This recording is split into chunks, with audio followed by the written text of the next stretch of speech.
araw, umaasa tayo sa mga doktor, nurses, bakuna, at iba't ibang gamot para mapanatili ang ating kalusugan. Pero, naisip nyo ba na paano nga ba nagsisimula ang mga health and medicine? So, mula sa simpleng paggamit ng herbs hanggang sa artificial intelligence at robotic surgery, napakalayo na narating ng medisina. So, samahan nyo ako o tayo para makita natin at balikan ang mga evolusyon of health and medicine at alamin kung paano ito binago ng mundo. So, tara! Aray! Sakit! Aray! Aray! Tulong! Tulong? May sakit? Anong kailangan mo? Healer, sobrang sama ng pakiramdam ko. Ang sakit ng tiyan ko.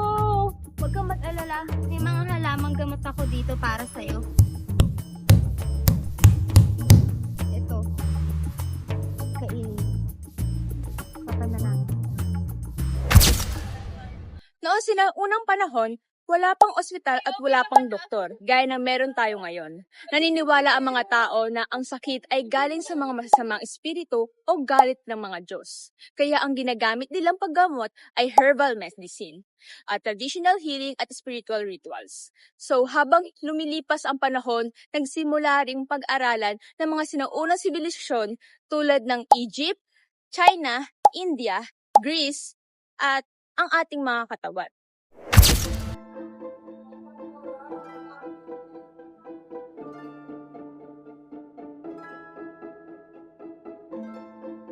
Ay, grabe. Ang dami nang may sakit. Panalangin tayo. Aalagaan mo.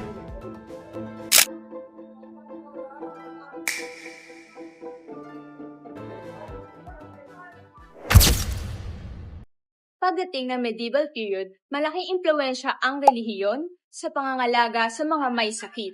Ang mga monasteryo ang nagsisilbing unang ospital, pero dahil wala pa silang sapat na kaalaman tungkol sa bakterya at viruses, mabilis kumakalat ang mga sakit gaya ng Black Death.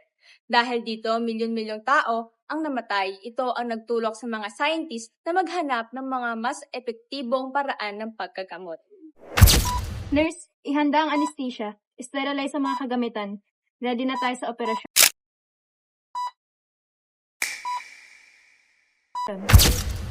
Kamusta ka na? Salamat po, Dok. Hindi ko naramdaman ang operasyon. At dito nga nagsimula ang malaking pagbabago ng medisina. Sa panahon ng mga Industrial Revolution, mas umunlad ang mga science at technology. Nadiskubre ang mga germ theory, kaya nalaman ng mga tao na ang bacteria at microorganism ang sanhi ng mga maraming sakit. Naimbento rin ang vaccine, anesthesia at mas naging malinis ang mga ospital dahil sa tamang sanitation. Mas maraming buhay na ang naligtas kumpara noon. This is Clarice. Yes! Andito ako para mag-report sa inyo. Pero bago yan, ang tanong, bakit nga ba mahalaga ang pag-unlad ng medicine? Para sa society, dumami ang populasyon kaya mas kinailangan ng mas maayos na healthcare. Para sa government naman, gumawa sila ng mga sanitation laws at vaccination programs. Para sa economy, mas maraming pondo ang nilaan para sa hospitals at medical research. Para sa culture naman, iba't ibang kultura ang nagbabahagi ng traditional medicines na ginagamit pa rin hanggang ngayon. Ang mga pandemya at digmaan ang nagtulak para mas mapabilis ang medical discoveries.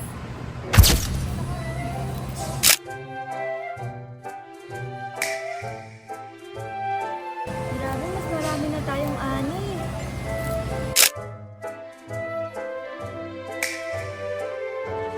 Kapag masustansya ang pagkain ng tao, mas lumalakas ang katawan nila. Para sa Green Revolution, tulad nito, nakatulong ito sa nutrisyon at pag-iwas ng malnutrition. Hindi mo na kailangan pumunta sa ospital. Pwede na tayong mag-consult online.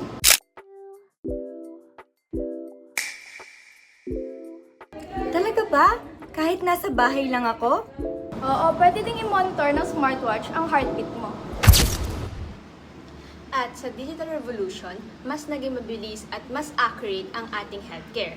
Meron na tayong electronic medical records, telemedicine, artificial intelligence, robotic surgery, and also wearable devices. At lahat ng ito ay tumutulong para mas mabilis ang ating diagnosis at treatment sa ating mga patient. Hindi lang isang ospital ang bumubuo sa healthcare. Edukasyon ang tumutulong sa healthy lifestyle.